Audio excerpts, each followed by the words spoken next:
They say treat people with respect because you never know who might be your boss one day.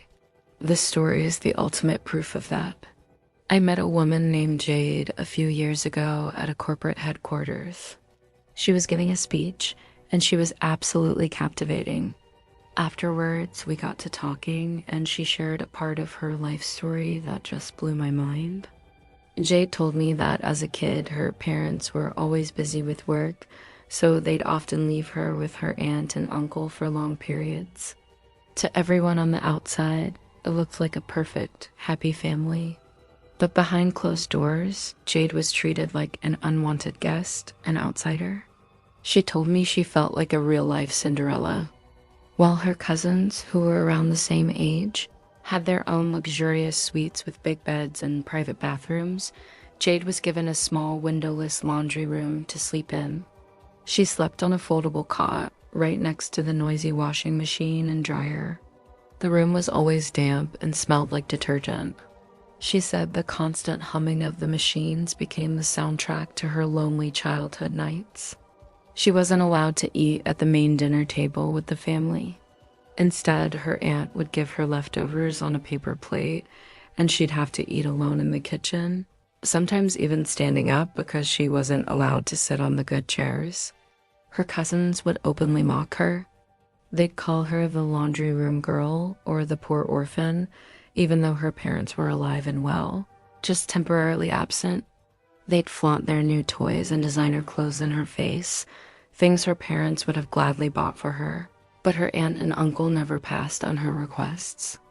They would exclude her from family outings, telling her she had to stay behind to help with chores, which really meant cleaning up after everyone else. The emotional toll was immense. She felt invisible, worthless, and utterly alone. Her own relatives made her feel like she didn't belong anywhere. This feeling of being an outcast became a fire inside her. She promised herself that one day she would be so successful that no one could ever make her feel small again. That promise became her driving force.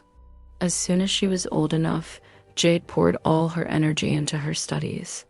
She excelled in school, got a scholarship to a top university, and studied business and finance with a relentless passion. She started her first small business from her dorm room, and it took off. She had a natural talent for seeing opportunities where others didn't. She worked tirelessly, often sleeping just a few hours a night, fueled by the memory of that cold laundry room. Failure wasn't an option. Over the next decade, Jade built an empire. She bought and sold companies, made brilliant investments, and by the time she was in her early 30s, she was a self-made multi-millionaire CEO of a thriving tech company. She had everything she'd ever dreamed of: respect, success, and the power to control her own destiny. Now, here's where the story gets really interesting. One day, Jade's financial advisor brought her an investment opportunity. A mid-sized manufacturing company was struggling and on the verge of bankruptcy. Its owners were desperate to sell. As Jade looked over the company's profile, a familiar name jumped out at her. It was the company owned by her aunt and uncle, the very same family who had treated her so horribly all those years ago. A slow smile spread across her face.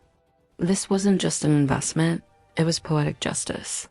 Without revealing her identity, Jade used a subsidiary of her main corporation to purchase the failing company for a fraction of its original worth.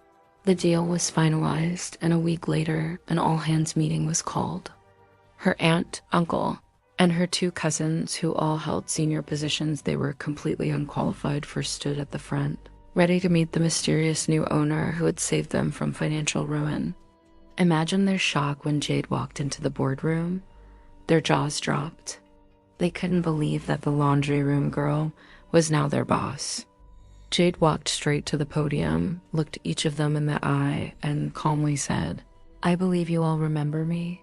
Then she turned to the rest of the employees and announced a new era of growth and respect for the company. Her final act as the new owner that day was to personally hand her aunt, uncle, and cousins their termination papers. She told them their services were no longer required, She didn't shout, she didn't gloat. She just let the reality of the situation sink in. They had lost everything, all because they couldn't show a little kindness to a child under their care. Jade's story is a powerful reminder that the way you treat people always comes back to you. So be kind, always. Thanks for watching. If you enjoyed this story, make sure to like, subscribe, and hit that notification bell so you don't miss our next video. See you soon.